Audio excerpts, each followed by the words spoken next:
सबको जय मसीह की। आज हम वचन में आपको सुनाएंगे कि बहुत से लोग ये कहते हैं कि परमेश्वर तो पवित्र है, परमेश्वर की आंखें पवित्र है, वो पाप को देख ही नहीं सकता। और लोग क्या है, पापी जो है वो आजकल क्या है, संसार में बढ़ फूल रहे हैं। पापियों के पास सब कुछ है, धन संपत्ति है, बच्चे हैं, उनका बिजनेस अच्छा है। कहने का भाव है दुनिया की सब जो क्या है सुख सुविधा की चीजें क्या है, पापियों के पास ही है। लेकिन धर्मी क्या है, इंसान सताए जाते हैं, धर्मी बहुत सी मुश्किलों से गुजर रहे हैं। तो क्या कहते हैं कि क्या परमेश्वर अन्यायी परमेश्वर है? आज का विषय है, क्या परमेश्वर अन्यायी परमेश्वर है? नहीं, वचन में लिखा वो अन्यायी परमेश्वर नहीं है। वो किसी का अन्याय के साथ फैसला नहीं करता। धर्मी, वचन में लिखा है, धर्मी को धर्म का फल मिलेगा और दुष्ट को उसकी दुष्टता का फल मिलेगा। फिर हम इंसान कैसे परमेश्वर को कह सकते हैं कि क्या वो अन्यायी परमेश्वर है? तो बहुत से लोग क्या है, परमेश्वर के ऊपर ही बुड़बुड़ाते रहते हैं। वो परमेश्वर को ग्रहण भी करते हैं, परमेश्वर के वचनों को भी पढ़ते हैं, फिर भी क्या उनका बुड़बुड़ाना इस्राएल कौम की तरह आज भी है। जैसे कौम इस्राएल की सारी ज़रूरतों को परमेश्वर पूरा करता था, लेकिन फिर भी वो बुड़बुड़ाते रहते थे। आज इंसान भी ऐसा ही है, थोड़ी सी दुख परेशानी को वो झेल नहीं सकता। तो आज हम वचन में आपको पढ़कर सुनाते हैं कि बहुत से प्रश्न जो है इंसान परमेश्वर के आगे करता है अपने जीवन के बारे में। तो इसे देखते हैं हम। ये नबियों की पुस्तक है, हबकूक नबी की ये पुस्तक है।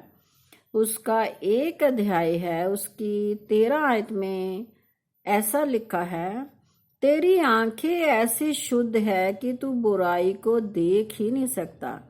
यहाँ पर नबी कह रहा है, परमेश्वर से वो क्या है, बातचीत कर रहा है कि तेरी आंखें ऐसी शुद्ध है कि तू पाप को देख ही नहीं सकता और उत्पात को देखकर चुप नहीं रह सकता। फिर तू विश्वासघातियों को क्यों देखता रहता है, और जब दुष्ट निर्दोष को निगल जाता है तब तू क्यों चुप रहता है? यहाँ पर वो एक क्वेश्चन कर रहा है कि तेरी आंखें इतनी पवित्र है प्रभु, आप इतने पवित्र हो, फिर आप पापियों को क्यों देखते रहते हो? वो उत्पात मचा रहे हैं, दुनिया को सता रहे हैं, बहुत से दुष्ट कार्य कर रहे हैं, और तेरे धर्मी लोगों को क्या है, सता रहे हैं। वो खा जाते हैं, उन लोगों को मार देते हैं। धर्मी सताए जा रहे हैं और परमेश्वर आप क्या है, चुपचाप बैठे हुए देख रहे हैं। आज हमारा जीवन भी ऐसा ही है। हम बहुत से लोग ऐसा ही कहते हैं कि हम, जैसा वचन में लिखा हुआ कि हमने तो तेरे नाम से ये किया, हमने तेरे नाम से वो किया।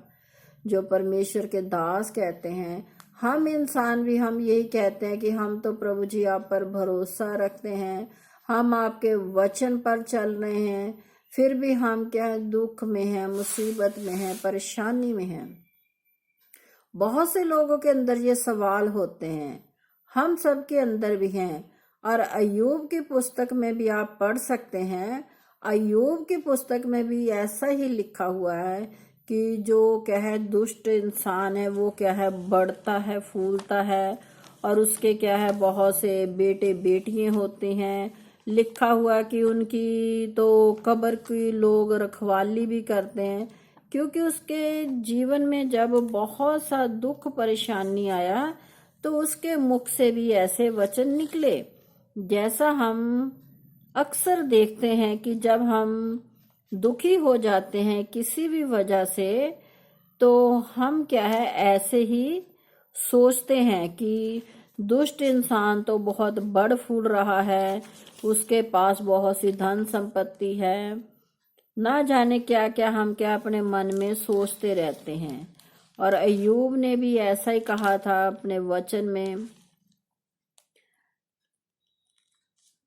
और वो क्या है, बहुत दुखी था, परेशान था, लेकिन प्रभु यीशु मसीह अपने लोगों को एक कहानी सुनाते हैं, जैसा ये हकूब नबी में लिखा हुआ है।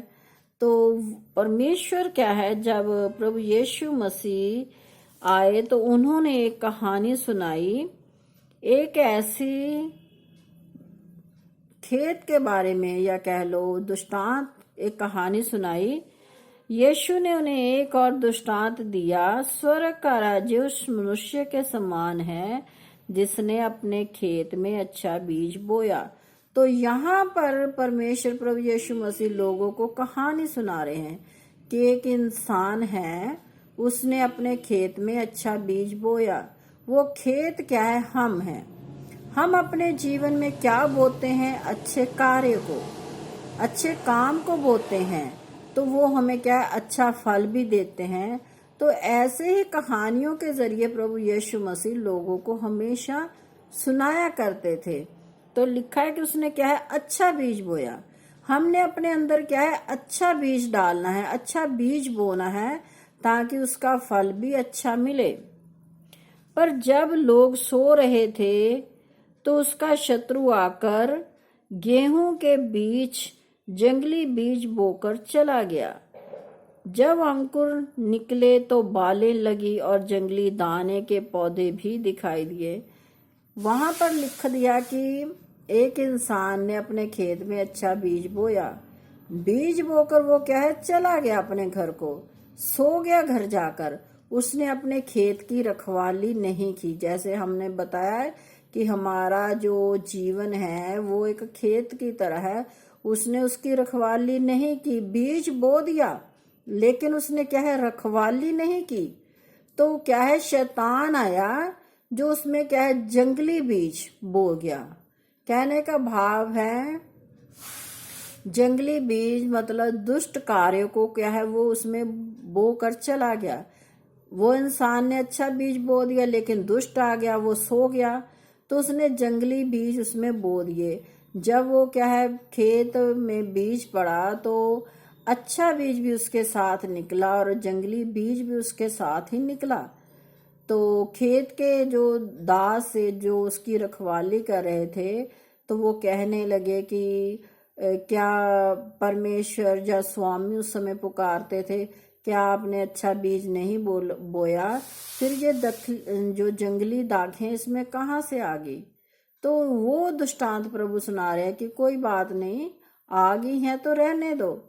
जैसे धर्मी लोग इस संसार में रह रहे हैं, अधर्मी रह रहे, परमेश्वर कहता है दोनों को रहने दो, दोनों को एक साथ बढ़ने दो।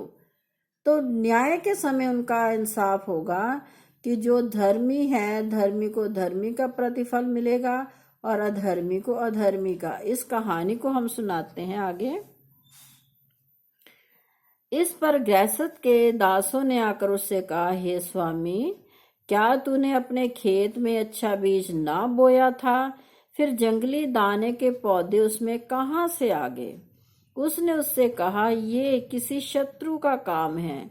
दासों ने उससे कहा, क्या तेरी इच्छा है कि हम जाकर उनको बटोर लें? उसने कहा, नहीं, ऐसा ना हो कि जंगली दानों के पौधों बटोरते समय तुम उसके साथ गेहूं को भी उखाड़ लो। कटनी तक दोनों को एक साथ बढ़ने दो, और कटनी के समय मैं काटने वालों से कहूंगा, पहले जंगली दाने के पौधे बटोर कर जलाने के लिए उनके गट्ठे बांध लो और गेहूं को मेरे खत्ते में इकट्ठा करो। तो यहाँ क्या है, परमेश्वर साफ बता रहे हैं कि जो कांटे हैं, जो जंगली हैं, जो दुष्ट लोग हैं, उन्हें पहले इकट्ठा कर लो, एक साथ बढ़ने दो। तो प्रभु के दूत एक किस्म से बात करें कि क्या हम जंगली जो दुष्ट लोग हैं इनको काट डालें या मार डालें या इनको धरती के ऊपर से नाश कर दे। तो परमेश्वर कह रहा है, नहीं, कोई बात नहीं, साथ ही साथ बढ़ने दो। ये नहीं कि आप उस दुष्ट को मारने जा रहे हो तो कोई धर्मी भी उसके साथ मर जाए। परमेश्वर ये नहीं चाहता था, इसलिए परमेश्वर ने ये कहानी सुनाई कि बढ़ने दो दोनों को, धर्मी को भी अधर्मी को भी। और जब समय आएगा तब क्या है, गेहूं अलग मेरे पास इकट्ठा किया जाएगा और ये जो लोग दुष्ट लोग हैं वे क्या है, आग में जलाए जाएंगे। और वो क्या है, किसी कार्य के लिए नहीं है। परमेश्वर ने उनका कोई न्याय नहीं करना है, क्योंकि परमेश्वर अच्छे लोगों के साथ रहता है। तो वचन में हम एक और आयत पढ़कर आपको सुनाते हैं। वह धर्मियों से अपनी आंखें नहीं फेरता। वहां पर लिखा हुआ है कि जो बेशक धर्मी के जीवन में दुख है, मुसीबत है, परेशानी है, कुछ भी है, वो अपनी आंखें धर्मियों से कभी नहीं फेरता। जैसे हम लोग दुख में पड़कर सोचते हैं कि परमेश्वर ने हमें छोड़ दिया है या परमेश्वर हम पर ध्यान नहीं दे रहा, तो वचन क्या कहता है, वह धर्मियों से अपनी आंखें नहीं फेरता, वरन उनको राजाओं के संग सदा के लिए सिंहासन पर बिठाता है और वे ऊंचे पद को प्राप्त करते हैं। जब क्या है, हम इस धरती पर रहते हुए धर्म के कार्य करेंगे, परमेश्वर के संग चलेंगे, तो वो क्या है, हमें फिर एक ऐसा अच्छा जीवन देता है जो किसी को नहीं मिल सकता। दुख थोड़े समय का होता है, लेकिन जो उसके बाद हमें परमेश्वर फल देता है वो क्या है, एक राजा के समान देता है। जैसे एक राजा के पास बहुत आय होता है, वैसे ही क्या है, फिर परमेश्वर के दासों के पास जो उस पर विश्वास रखते हैं उनके पास बहुत सा हो जाता है। क्योंकि वचन में लिखा हुआ है कि वो धर्मियों को जो परमेश्वर है उसने क्या है, हमारी तस्वीर को क्या है, अपनी हथेली पर खींच रखा है। उसने क्या, धर्मियों को अपनी तस्वीर, जो हम सब की तस्वीर है, परमेश्वर ने उसे अपनी हथेली पर खोद रखा है। जब हम इतने परमेश्वर के नजदीक होते हैं तो उसकी क्या है, निगाह हम पर हमेशा बनी रहती है। वो हमारे दुख को, हमारे जीवन की हर एक परेशानी को देख रहा है। और वचन में लिखा हुआ है कि उसने कोई तुम पर ऐसा दुख नहीं डाला जो तुम्हारे क्या है, सहन से भी परे हो। मतलब कहने का भाव यह है कि वो हमें कभी इतना बड़ा दुख कभी नहीं देता कि हम उसको सहन ना कर सकें। वरन क्या करता है, परमेश्वर उस दुख से निकलने का निकास भी करता है हमारे जीवन में, कि हम इस दुख में पड़े जरूर हैं लेकिन हम उसमें से बाहर भी निकल आते हैं। ये नहीं कि दुख हमेशा हमारी जिंदगी में रहते हैं, क्योंकि अगर हम दुख को नहीं जानेंगे तो हम क्या है, सुख का स्वाद कैसे चखेंगे। जीवन में क्या है, हमें दुख और सुख दोनों मिलते हैं। कुछ हम आपको एक वीडियो बनाकर सुनाएंगे कि कुछ दुख जो है शैतान हमारे जीवन में भेजता है और कुछ दुख को है परमेश्वर हमारे जीवन में भेजता है, हमें ताने के लिए, सोना बनाने के लिए। तो इस वचन को हम एक और सुना देते हैं, एक आयत को। अय्यूब जैसे हमने बताया था, वो क्या कहता है, जैसे हम प्रश्न करते हैं क्या कारण है कि दुष्ट लोग जीवित रहते हैं वरन बूढ़े भी हो जाते हैं और उनका धन बढ़ता जाता है। क्या कहता है, क्या कारण है? वो परमेश्वर से पूछ रहा है कि क्या कारण है कि जो दुष्ट लोग हैं वो ही बढ़ते हैं, वो ही उम्र की दराजगी को पाते हैं, उनकी उम्र बहुत ज्यादा होती है और उनके पास क्या है, धन संपत्ति भी क्या है, बढ़ती जाती है। और क्या उनकी संतान उनके संग और उनके बाल बच्चे उनकी आंखों के सामने बने रहते हैं। क्या कहते हैं, उनकी संतान जो उनकी आंखों के सामने रहती है और उनके वो क्या बलवंत भी हो जाते हैं। उनके घर में भय रहित कुशल रहता है और परमेश्वर की छड़ी उन पर नहीं पड़ती। वो कहता है कि उनके घर में भय जो है, डर है, वो नहीं रहता और परमेश्वर की छड़ी उन पर कभी नहीं पड़ती। जैसे हम सोचते हैं कि परमेश्वर की छड़ी हम पर पड़ी है, हम दुख में हैं, मुसीबत में हैं, परेशानी में हैं, लेकिन दुष्ट लोगों के ऊपर परमेश्वर की छड़ी नहीं पड़ी। वो कह रहा है, वे अपने लड़कों को झुंड के झुंड बाहर जाने देता है और उनके बच्चे नाचते हैं। उनके बच्चे क्या कहने का, उसके घर में बहुत सी क्या है आशीष हो जाती है। तो भी वे परमेश्वर से कहते हैं, हमसे दूर हो, तेरी गति जानने की हमको कोई इच्छा नहीं। दुष्ट इंसान क्या कहता है परमेश्वर को, मुझसे दूर हो जा। एक फर्क यहाँ पर है कि धर्मी कभी नहीं परमेश्वर को कहेगा कि तू मुझसे दूर हो जा, लेकिन जो दुष्ट है, जो पाप की कमाई कर रहा है, पाप में बढ़ रहा है, वो परमेश्वर को कह रहा है कि तू मुझसे क्या है दूर हो जा, तेरी गति जानने की हमें कोई इच्छा नहीं है। वो कह रहा है कि परमेश्वर कोई क्या इच्छा है, हमें जानने का कोई लाभ नहीं है। हम क्या है अपनी समझ के अनुसार क्या है जीवन चला रहे हैं, बढ़ा रहे हैं, हमारे पास सब कुछ है, इसलिए परमेश्वर का डर उसके मन में नहीं है। जैसा अय्यूब अपनी पुस्तक में लिख रहे हैं, सर्वशक्तिमान क्या है कि उसकी सेवा करे। वो कह रहा है कि सर्वशक्तिमान कौन है। जैसे बहुत से लोग कह देते हैं परमेश्वर क्या है, हम अपनी कमाई करते हैं, अपनी खाते हैं, हमें परमेश्वर की सेवा करने की क्या जरूरत है, या परमेश्वर का नाम हमें लेने की क्या जरूरत है, क्योंकि हम अपनी रोटी खुद कमाते हैं, खुद खाते हैं, हम अपना कारोबार बढ़ा रहे हैं अपनी मेहनत के द्वारा।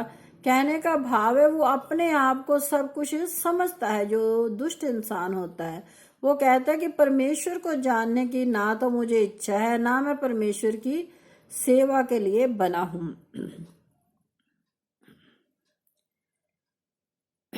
देखो क्या उनका कुशल उनके हाथ में नहीं है। दुष्ट लोगों का यही विचार है। वो कहते हैं हम तो सुख संपत्ति से रह रहे हैं। उस दुष्ट का यही विचार है कि मेरे पास बहुत सुख सुविधा है, मुझे परमेश्वर की क्या है जरूरत ही नहीं है, मैं परमेश्वर को जानना ही नहीं चाहता। वे दोनों इस वचन को आप अय्यूब की अगर 21 अध्याय को आप ध्यान से पढ़ेंगे तो आपको ऐसी ऐसी बातें मिलेगी जो ज्ञान से भी परे हैं।